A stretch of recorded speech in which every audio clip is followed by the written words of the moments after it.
Durante o debate sobre a PEC que proíbe o porte de entorpecentes no país, o senador Carlos Viana lembrou que é necessário dar voz a todas as vítimas dessas substâncias ignoradas pelo Supremo Tribunal Federal ao tomar para si o papel de legislador. Ele apontou: se nós dermos voz a essas pessoas que estão em tratamento, nós vamos entender a gravidade de você liberar qualquer quantidade de droga da maneira como o Supremo quer. O senador lembrou: fala-se muito da Constituição. Cabe a nós legislarmos. É nossa função a legislação. Somos nós quem temos que dizer o que nós queremos para essa sociedade. A discussão é salutar, mas é o parlamento quem tem que determinar. Viana lembrou que o Supremo Tribunal Federal foi criado pela Constituição Federal de 88, mas nem o mundo nem o Supremo são imunes a mudanças. Ele apontou: em boa parte da existência do Supremo, houve o princípio dos chamados freios e contrapesos que foi respeitado, mas de um tempo para cá, de 10 anos aproximadamente, criou-se no país um discurso de que nós já falamos várias vezes, do ativismo judicial. O parlamento não responde, então eu, com a minha toga, vou dar uma resposta à sociedade. E o que era para ser apenas uma discussão sobre legislação se tornou uma nova lei. Hoje, o Supremo quer legislar e está legislando. O senador apontou que o ativismo judicial se espraia por todo o judiciário, exemplificando um Tribunal Superior Eleitoral que hoje virou um tribunal de condenação. Era para ser um tribunal para dirimir dúvidas, é um tribunal que hoje toma a frente de decisões que nós deveríamos estar tomando aqui em relação a isso. Viana rebateu as narrativas que embasam os argumentos da extrema esquerda pela descriminalização e alertou como o governo e o próprio judiciário estão enviando uma mensagem de leniência para com o crime em geral e o crime organizado em particular. Ele disse: com isso, o Brasil tem dado um recado muito grande. Pequenas decisões como essa sobre drogas são recados importantes para grandes quadrilhas em todo o país. E nós temos, cada dia mais, tomado decisões que vão somente incentivando o mundo do crime. O senador questionou: o que vai acontecer com o nosso país? Nós vamos virar uma nação como aconteceu com a Colômbia, no tráfico de drogas, a corrupção, o desrespeito à lei, a sociedade vendo o bandido como um coitado. Bandido não é coitado hora nenhuma, porque ele sabe claramente a escolha que ele fez. Se ele vai para a cadeia e lá nós temos que repensar, eu concordo, vamos discutir. Mas se alguma coisa for melhor para garantir a paz em uma sociedade do que uma cadeia, até hoje não foi inventado. Há mais de 10 anos, a Folha Política atua noticiando fatos, discursos, argumentos e denúncias que são obliteradas pela velha imprensa. Nosso veículo de imprensa dá voz às vozes conservadoras, ao anticomunismo, à defesa dos direitos fundamentais e da liberdade de expressão e de imprensa, além de trazer ao público os vídeos dos pronunciamentos de autoridades para que o público possa formar sua própria opinião sobre o que foi dito e não precise depender de relatos de terceiros. Quem controla a informação, controla em última instância a realidade.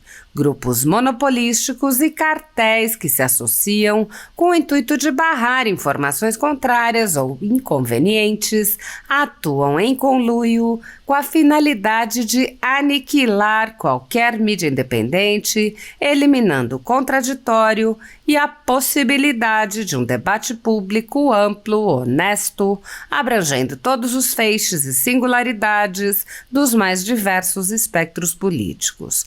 Controlando as informações, o cartel midiático brasileiro tenta excluir do debate e, em última instância, da vida pública, os conservadores e os veículos que dão voz a essas pessoas.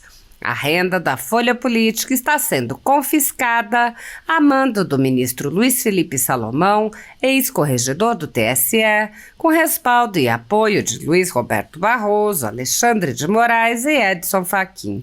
A decisão confisca de forma indiscriminada todas as receitas advindas do YouTube, indicando claramente que a intenção não é a de excluir conteúdos específicos, mas sim de calar o canal e eliminar o jornal.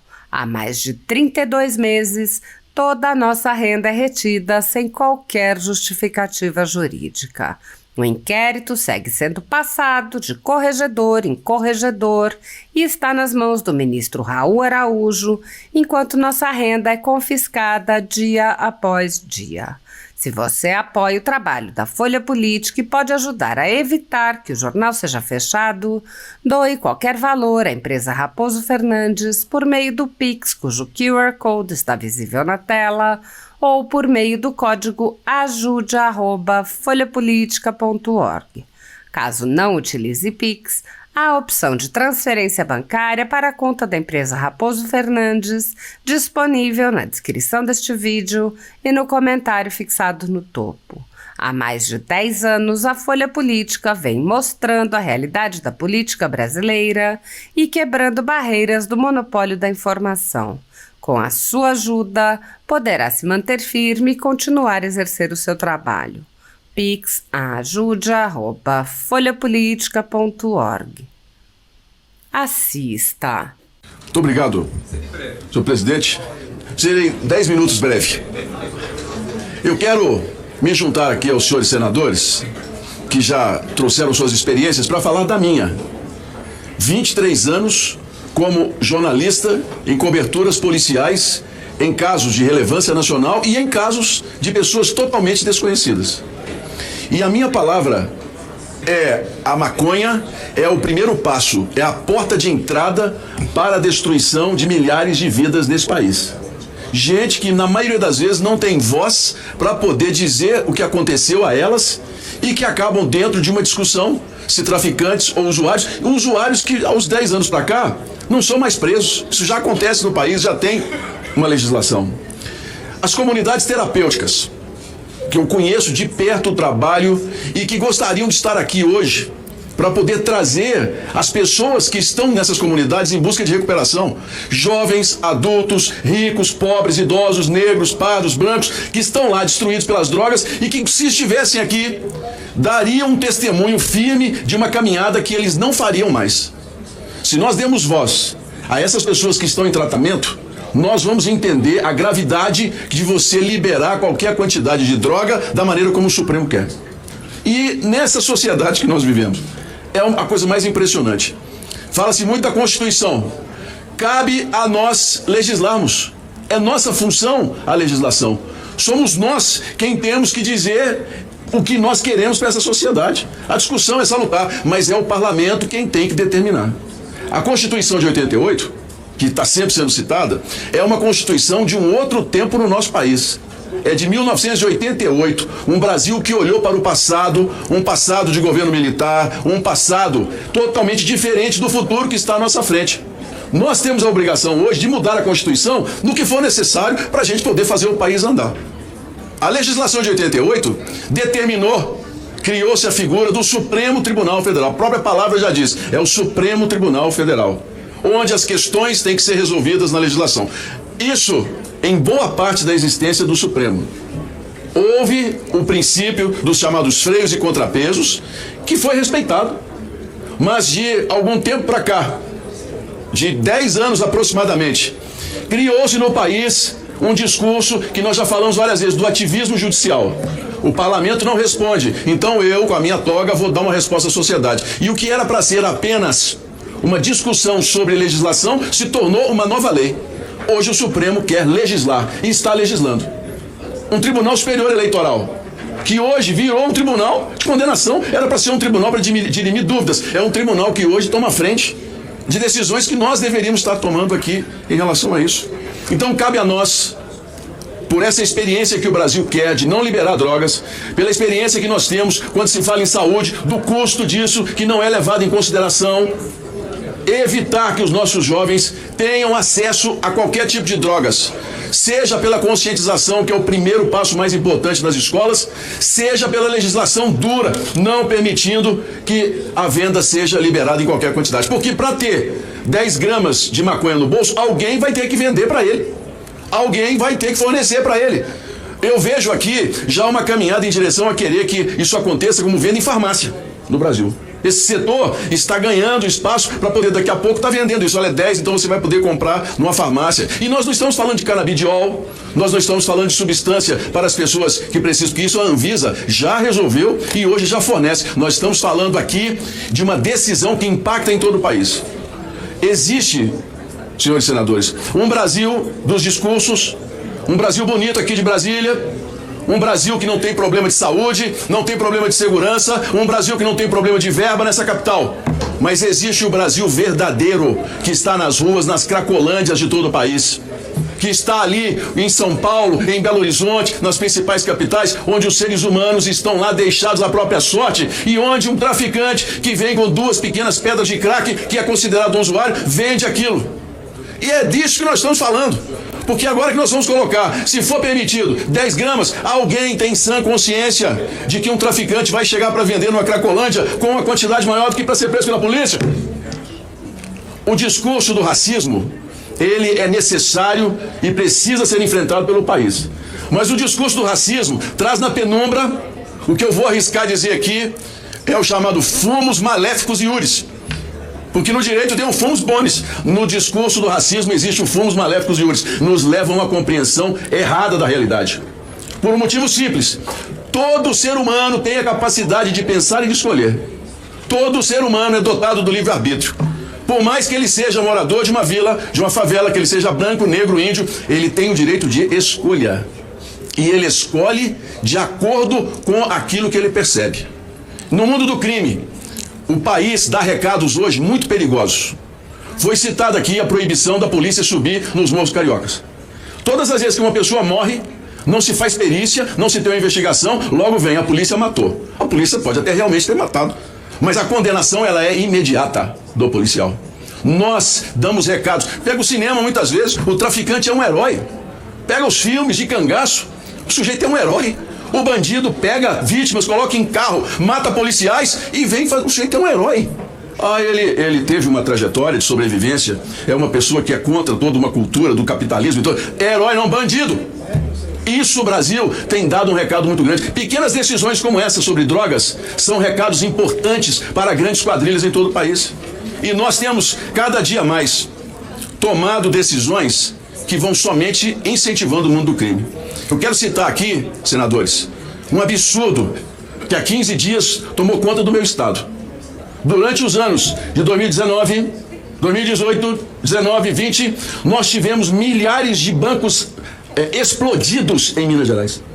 Explodidos. Eu cansei de cobrir casos em que bancos eram dinamitados, em que as pessoas dominavam a arte do explosivo. Não era dinamite colocada, era gente que sabia o que estava fazendo e que quando a polícia chegava, os bandidos cercavam as viaturas por trás e atiravam nas viaturas. A polícia tinha que sair do local, ou então muitas vezes eram cercados nos quartéis enquanto as pessoas explodiam os bancos. Milhares, senador Marcelo Castro. Novo cangaço.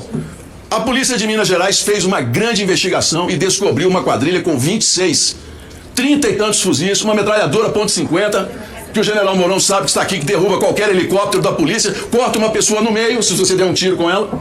A polícia cercou essa quadrilha numa área rural do sul de Minas. 38 policiais, entre eles 13 de grupos de elite, entre os mais bem treinados da Polícia Rodoviária Federal. O que foi que aconteceu? Troca de tiros, a polícia matou os 26 bandidos e mostrou lá o serviço. Medalhados, elogiados, todo mundo aplaudindo. Não tivemos mais nenhum caso de novo cangaço, nenhuma explosão de banco. Agora, há 15 dias, a Polícia Federal decidiu indiciar os 38 policiais. Olha o recado que nós estamos dando. Nós pegamos os policiais entre as cabeças mais bem pensantes, os corpos perfeitos de homens e mulheres, colocamos na polícia, damos a eles, as autoridades, uma arma e os mandamos cumprir a sociedade. Quando eles cumprem o seu papel, que é o da prevenção, porque se os bandidos tivessem se rendido, não teriam sido mortos, foram mortos porque atiraram na polícia. O que é que se quer? Quer chegar com um buquê de flores para uma pessoa com metralhadora e falar assim, me dá essa metralhadora aí, irmão, vamos na paz, eu vou te dar um buquê de flores, você me dá essa metralhadora? que vai acontecer com o nosso país? Nós vamos virar uma nação, como aconteceu com a Colômbia no tráfico de drogas, a corrupção, o desrespeito à lei e a sociedade vendo o bandido como um coitado. Bandido não é coitado hora nenhuma, porque ele sabe claramente a escolha que ele fez. Se ele vai para a cadeia e lá nós temos que repensar, eu concordo, vamos discutir. Mas se alguma coisa foi melhor para garantir a paz na sociedade que uma cadeia, até hoje não foi inventado. Qual é o lugar no mundo que o país pode viver em paz com quadrilhas, com metralhadoras atacando, dominando reféns, matando policiais? Qual é o país que pode viver em paz? E quando a gente age com antecipação, com o que manda a lei, a gente vai indiciar 38 policiais. 38 pais de família que saíram de casa aquele dia sem saber se iam voltar no tiroteio com os policiais. Estão indiciados pela polícia. É isso que nós queremos? Eu faço esse paralelo aqui. Se nós liberarmos uma pequena quantidade que seja considerada que é muito maior do que em outros países, nós estaremos dando um recado de falência absoluta do Brasil em relação a essa questão das drogas. Foi citado aqui a questão da vacina, que está sendo desenvolvida no meu estado pela Universidade Federal de Minas Gerais, que está em fase final de pesquisa para tratamento dos seres humanos. A universidade não consegue 30 milhões de reais para terminar o estudo. Não consegue 30 milhões de reais para terminar o estudo. Fez bem, porque o governo cortou. Cortou. O governo cortou o dinheiro das universidades. Fez um discurso gigantesco contra e cortou o dinheiro das universidades. Tomara que funcione, senador Humberto. Porque se for, nós vamos dar um grande passo na saúde pública desse país. Mas é função nossa, do mundo. Mas é função nossa hoje fazer com que esses jovens não tenham acesso facilitado a nenhum tipo de drogas. Faço aqui o meu desabafo em nome dos milhares de membros e de líderes de comunidades terapêuticas que muitas vezes são tratados até como criminosos de cárcere privado. Gente que salva a vida dos outros e que não tem o respeito necessário nas comunidades terapêuticas. Que se pudessem, estariam aqui para dizer para nós, senadores, parabéns, os senhores estão recuperando um espaço que esse Senado perdeu e que é nossa obrigação. Muito obrigado, senhor presidente. Obrigado, senador Viana. Conceda a palavra